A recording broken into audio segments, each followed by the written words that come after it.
جب کوئی بندہ سبحان اللہ کہتا ہے تو اللہ تبارک و تعالیٰ اس کے جواب میں کہتا کیا ہے؟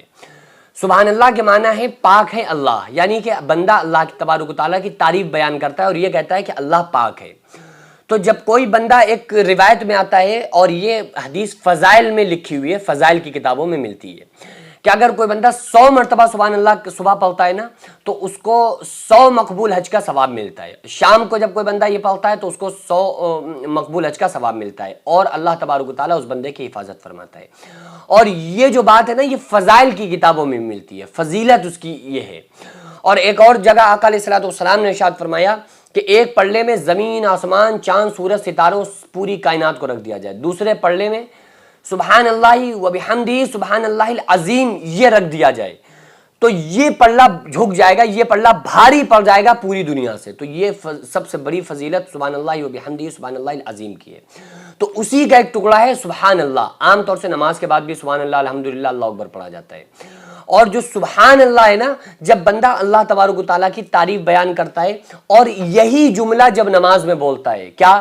سبحان ربی العظیم، وہاں پہ سبحان اللہ ہے، اللہ کا نام ہے، وہاں رب کا نام ہے، وہاں ربی العظیم ہے، وہاں نماز میں سبحان ربی العظیم بول لیں تو یہاں پہ سبحان کے ساتھ رب آ رہا ہے، یہاں پر سبحان اللہ کے ساتھ اللہ آ رہا ہے، تو بات وہی ہے۔ تو جب کوئی بندہ نماز میں اللہ اکبر کہہ کے نیت باندھتا ہے کہ اللہ اکبر، اللہ سب سے بڑا ہے، تو اللہ تعالیٰ فرشتوں سے کہتا ہے کہ دیکھو میرے بندے نے میری کبریائی بیان کی۔ جب بندہ رکوع میں جاتا ہے اور رکوع میں اللہ اکبر کہتا ہے تو بندہ، اللہ تعالیٰ اس بندے کے لیے فرماتا ہے کہ دیکھو فرشتوں، اس بندے نے میری تعریف اور کبریائی بیان کی۔ پھر جب وہ کہتا ہے سبحان ربی العظیم پڑھتا ہے تو اللہ تبارک و تعالیٰ کہتا ہے دیکھو دیکھو میرے فرشتوں، میرا بندہ میری تعریف کر رہا ہے، میری فضیلت کو بیان کر رہا ہے، میری حمد و ثنا کر رہا ہے۔ پھر اللہ تعالیٰ فرماتا ہے وہ جو پڑھ رہا ہوتا ہے، جو بیان کر رہا ہوتا ہے، سبحان اللہ کہہ رہا ہوتا ہے، چاہے وہ نماز میں ہو یا نماز کے علاوہ کہہ رہا ہو، تو اللہ تعالیٰ خوش ہو کر فرماتا ہے کہ جو بندہ مجھ سے امید لگائے ہوئے ہے، میں نے اس کی امیدوں کو پورا کر دیا، جو کچھ مجھ سے طلب کرنا چاہتا ہے میں نے اس کو دے دیا۔ تو یہ جب کوئی بندہ سبحان اللہ پڑھے گا تو اللہ تبارک و تعالیٰ اس پر بہت بڑا ثواب عطا فرماتا ہے۔ کیوں؟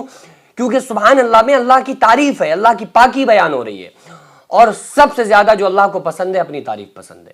اور ایک اللہ ہی ذات ایسی ہے، اللہ ہی ایک ایسا ہے کہ جو اپنی تعریف کرے نا تو وہ اچھا لگتا ہے۔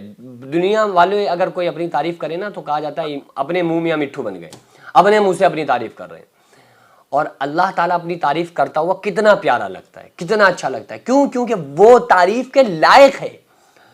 وہ ہم جتنی بھی اس کی تعریف کریں نا تو وہ کم ہی کم ہے، اس کی تعریف بیان ہوئی نہیں سکتی۔ اللہ تعالیٰ خود قرآن مقدس میں ارشاد فرماتا ہے کہ قُلْ لَوْ كَانَ الْبَحْرُ مِدَادًا لِكَلِمَاتِ رَبِّي لَنَفِدَ الْبَحْرُ قَبْلَ أَن تَنفَدَ كَلِمَاتُ رَبِّي وَلَوْ جِئْنَا بِمِثْلِهِ مَدَدًا۔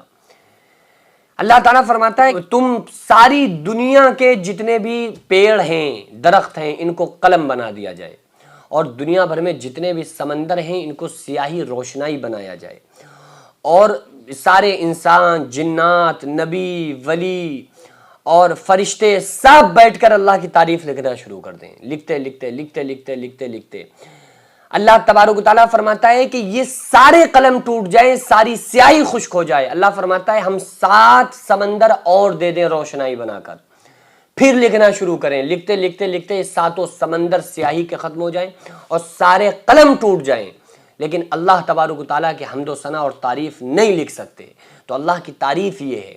تو جب اللہ تعالیٰ اپنی تعریف بیان کرتا ہے تو اس کے منہ سے اس کی تعریف اچھی لگتی ہے، جب وہ بیان کرتا ہے نا تو وہ اچھے لگتے ہیں۔ تو اللہ کو سب سے زیادہ پسند بھی یہی ہے کہ میرا بندہ میری تعریف کرے۔ جب بندہ رکوع و سجدے میں جاتا ہے نا تو اللہ کو یہ ادا بندے کی بڑی پسند آتی ہے کہ دیکھو میرا بندہ میرے سامنے سجدے میں جا کر میری تعریف بیان کر رہا ہے۔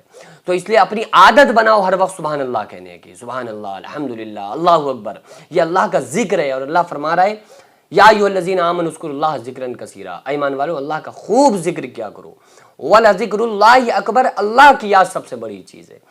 تو اس لیے ہم جب ذاکرین میں سے رہیں گے نا، ذکر کرنے والے رہیں گے، تو آقا علیہ الصلوۃ والسلام نے ارشاد فرمایا قیامت کے دن سوائے 6 یا 7 لوگوں کے سارے لوگ پسینے میں ڈبکیاں کھا رہے ہوں گے، سوائے عرش کے سائے کے دوسرا سایہ نہ ہوگا، اور ان میں ایک وہ بندہ بھی ہوگا اس اللہ کے عرش کے سائے کے نیچے، ایک وہ بندہ بھی ہوگا جو ذکر کرنے والا ہوگا، جو ذاکرین میں سے ہوگا، جو ذاکر ہوگا، اللہ کا ذکر ہر وقت کرنے والا ہوگا۔ اللہ فرماتا ہے فَاذْكُرُونِي يَذْكُرْكُمْ، تم میرا ذکر کرو میں تمہارا ذکر کروں گا، تم مجھے یاد رکھو میں تمہیں یاد رکھوں گا۔